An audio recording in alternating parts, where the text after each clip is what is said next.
Okey, jadi kita dah sampai ke tumpatan. Jadi tengok keboleh mampatan. Untuk pepejal dia dapat dimanfaatkan kerana yang sangat keras. Betul tak pepejal? Okey, untuk cecair keboleh mampatan dia sukar dimanfaatkan tapi masih boleh dimanfaatkan kerana cecair lebih kurang keras daripada pepejal. Jadi boleh dimasukkan dalam gas juga, boleh dimanfaatkan. Boleh dipress, ditekan, masih boleh. Dan gas memang boleh dimanfaatkan kerana gas boleh mengikut bentuk bekas yang diisi. Jadi kita boleh manfaatkan gas dalam satu bekas. Contohnya kita manfaatkan gas dalam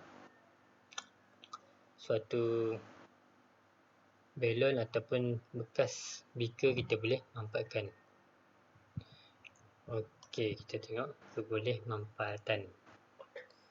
Jadi ruang di antara zarah-zarah.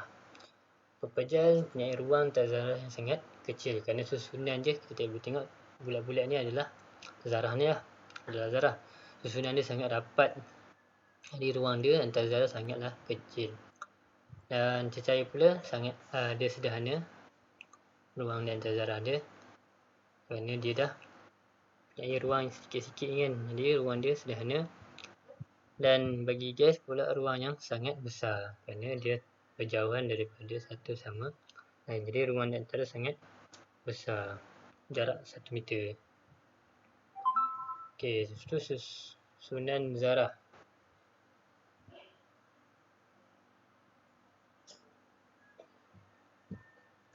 Susunan zarah sangat rapat dan teratur. Macam tadilah, susunan dia sangat rapat dan juga teratur. Teratur ni sebab dia kan ada bentuk tetap. Jadi susunan dia sangat teratur lah mengikut bentuk dia bentuk yang asal lah. Kalau petak, kalau segitiga jadi bentuk segitiga. Untuk cecair tersusun rapat juga. Dia taklah terlalu jauh, dia masih lagi rapat tapi tidak teratur sebab dia mengikut bentuk bekas yang diisi. Macam ni dia ikut bentuk beaker kan. Bentuk beaker ya. Tidak teratur. Untuk gas, dia berjauhan. Kita boleh nampak lah jarak dia sangat jauh antara satu sama lain. Dan pergerakan zarah pula, pepejal ni dia tidak boleh bergerak lah sebab dia terlalu rapat, dia melekat.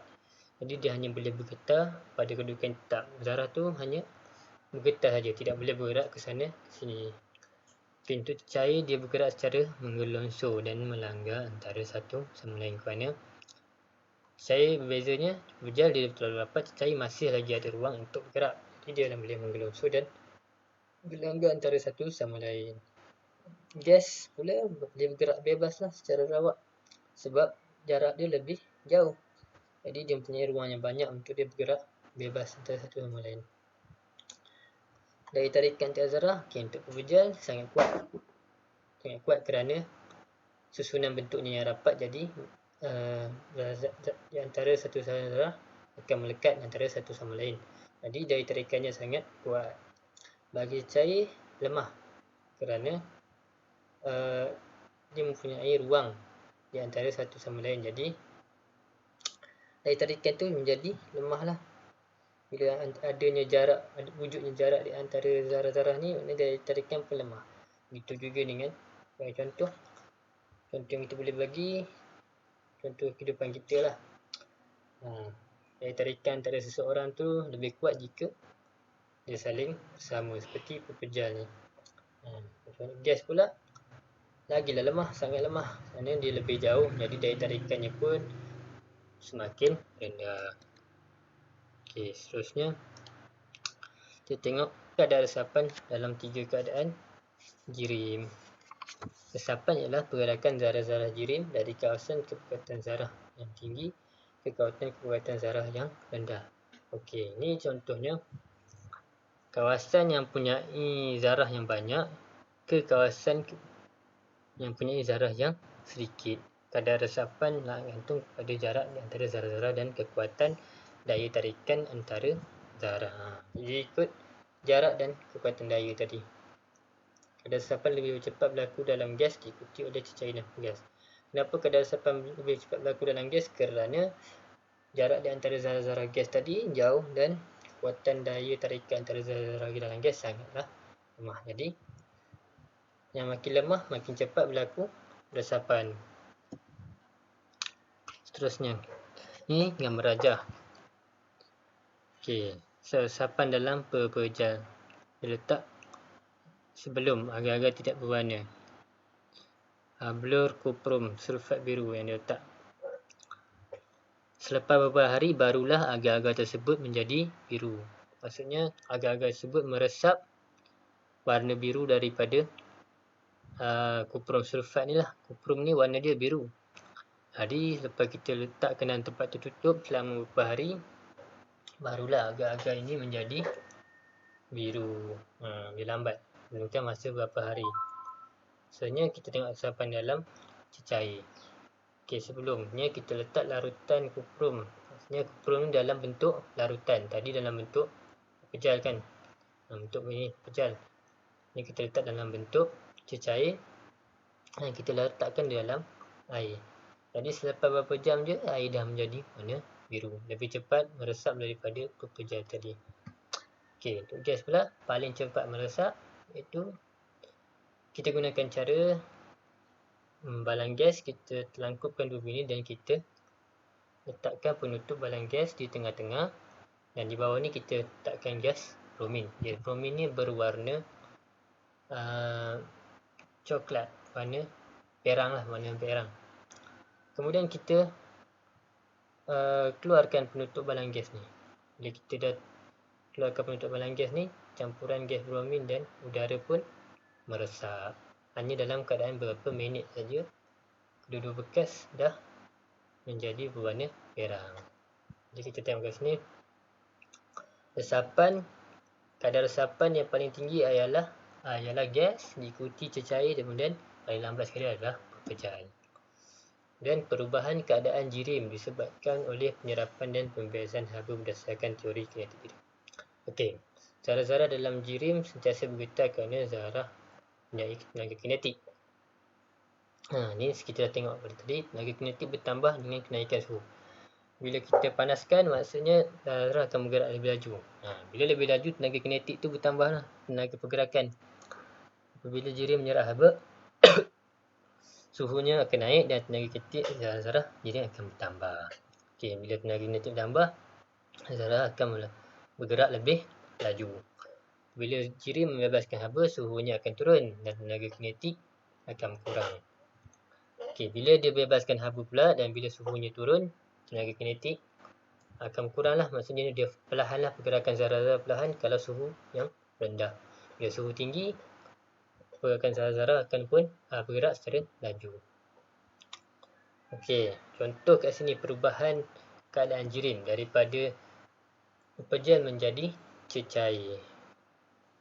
Apabila kita panaskan pepejal, kita panaskan. Jadi apabila pepejal menyerap haba, pepejal itu akan mengembang dan suhunya naik. Suhu naik, tenaga kinetik pun akan meningkat, gerakan pun akan menjadi laju. Tenaga haba zarah-zarah bertukar menjadi tenaga kinetik. Zarah-zarah pepejal bergetar dengan lebih cepat dan lebih jauh. Okey, bila kita panaskan sesuatu pepejal, dia akan cair, betul tak? Dia akan cair. Contohnya kita panaskan besi, dia akan cair menjadi cecair dan dia berubah menjadi cecair lah bila kita panaskan. Okey, kemudian lepas dah jadi cecair, kita panaskan lagi. Apabila cecair menyerap haba, cecair itu akan mengembang dan suhunya naik. Sama juga, tenaga kinetik akan bertambah. Zarah-zarah cecair bergerak lebih cepat lah sebab kita dah panaskan lagi. Contohnya daripada air, kita panaskan sehingga mencapai tahap didih, tingkat didih iaitu 100 darjah Celsius. Sebab mendapat 100 darjah Celsius, cecair akan berubah menjadi uap gas. Air panas tadi akan menjadi uap gas sehinggalah menjadi gas bila kita panaskan air. Jadi apabila gas menyerap haba pula, gas akan mengembang dan suhunya naik. Gas yang pergerakannya laju ni akan lebih laju jika kita panaskan. Dia dah memang laju, jadi kita panaskan lagi, jadi pergerakan zarah-zarah gas akan lebih rawak, bebas dan lebih cepatlah. Kemudian kita tengok penyejukan. Bila gas membebaskan haba, gas akan mengecut dan suhunya turun. Tenaga kinetik zarah-zarah berkurang. Zarah bergerak. Okey, kalau suhunya turun, zarah bergerak secara rawat lagi sebab dia adalah gas. Dia masih lagi laju, temuannya lebih perlahan daripada suhu yang tinggi. Kemudian kita pergi ke cecair air. Apabila cecair membebaskan haba, contoh air itu kita sejukkan, kita bekukan dalam peti sejuk, jadi suhunya akan turun, tenaga kinetik pun akan turun juga, dan zarah-zarah cecair itu akan bergerak lebih perlahan berbanding dengan biasanya. Jadi apabila kita letak dalam peti sejuk, maka air itu akan bekulah, cecair akan bertukar menjadi pepejal. Dan apabila pepejal pula membebaskan haba, kita sejukkan pepejal, pepejal akan mengecut dan suhunya turun. Bila suhunya turun, tenaga kinetik adalah minimum, yang paling rendah bila kita sejukkan satu pepejal. Zarah pepejal bergetar dengan lebih rapat dan perlahan. Okey, anak panah ni haba dibebaskan yang hijau, dan haba diserap iaitu yang merah ni. Yang pepejal tadi bila kita sejukkan, daripada memang pepejal ni asalnya pun dah bergetar je dengan perlahan, bila kita sejukkan maknanya pergetaran tu semakin perlahan lah.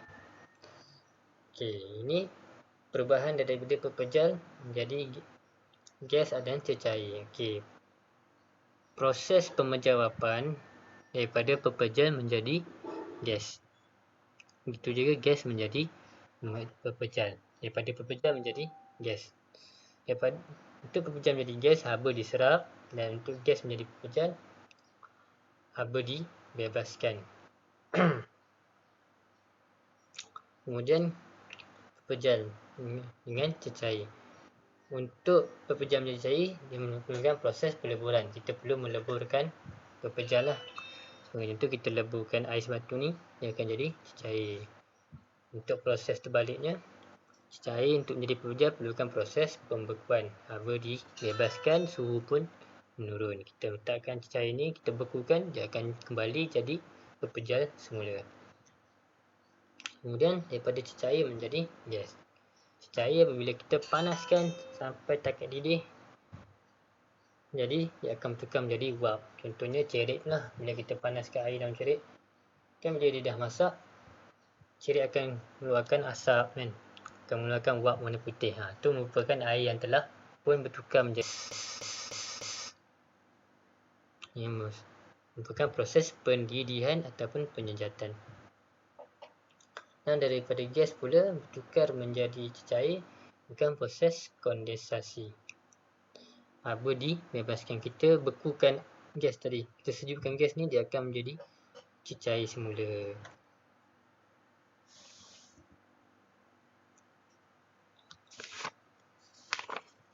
Okey, ini merupakan inilah nama-nama dia, peleburan. Peleburan tadi daripada pepejal menjadi cecair. Dia menyerap haba, kita panaskan pepejal, dia menyerap haba, zarah-zarah boleh tenaga dan bergetar dengan lebih kuat. Tenaga haba yang digunakan untuk mengatasi daya tarikan antara zarah-zarah dan pepejal. Daya antara tarikan tadi pun terputus sebab tenaga haba yang terlalu panas. Bila terputus, zarah-zarah bergerak bebas dan bertukar menjadi zarah-zarah cecair lah, bergerak bebas bila suhu meningkat hingga ke takat lebur. Bila sampai takat lebur, pepejal pun berubah menjadi cecair. Okey, seterusnya pendidihan. Pendidihan daripada air menjadi gas, dan bila cecair menjadi gas. Okey, dia berlaku apabila suhu cecair mencapai takat didih. Contoh air, takat didihnya adalah 100 darjah Celsius. Bila mencapai 100 darjah Celsius, air akan mendidih. Jadi cecair menyerap haba apabila dipanaskan. Zarah memperoleh tenaga dan bergerak lebih laju. Tenaga haba digunakan untuk mengatasi daya tarikan antara zarah-zarah cecair. Sampai takat didih, zarah pun bergerak lebih bebas dan lebih laju. Cecair berubah menjadi gas. Penyejatan berlaku pada sebarang suhu. Cecair menyerap haba apabila dipanaskan. Zat-zat mempunyai tenaga dan bergerak lebih laju. Cecair tersejat secara perlahan dan berubah juga menjadi gas. Kondensasi. Kondensasi daripada gas menjadi air cecair. Kondensasi, haba dibebaskan kerana gas disejukkan. Bila gas disejukkan, haba dibebaskan, suhu akan pun menurun. Zarah-zarah akan kehilangan tenaga. Akan kehilangan tenaga dan bergerak lebih perlahan serta menghampiri antara satu sama lain. Bila mencapai takat didihnya, dia akan tukar menjadi cecair lah. Sampai takat didih tadi balik. Pembekuan. Cecair daripada cair menjadi pepejal. Kita bekukan air. Jadi akan jadi ais batu kan.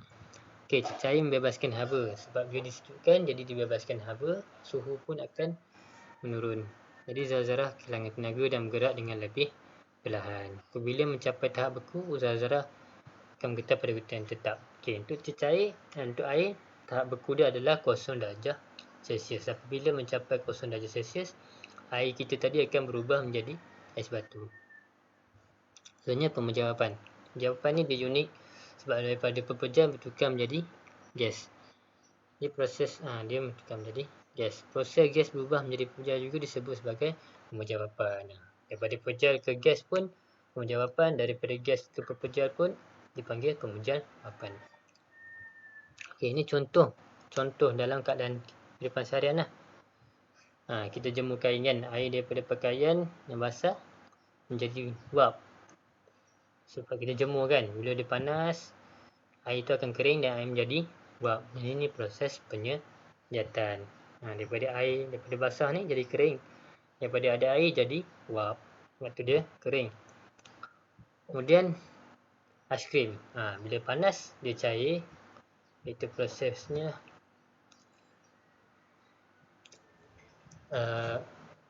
proses peleburan. Dia akan lebur bila dia panas, dan bila dia sejuk dia akan kembali beku. Itu proses pembekuan.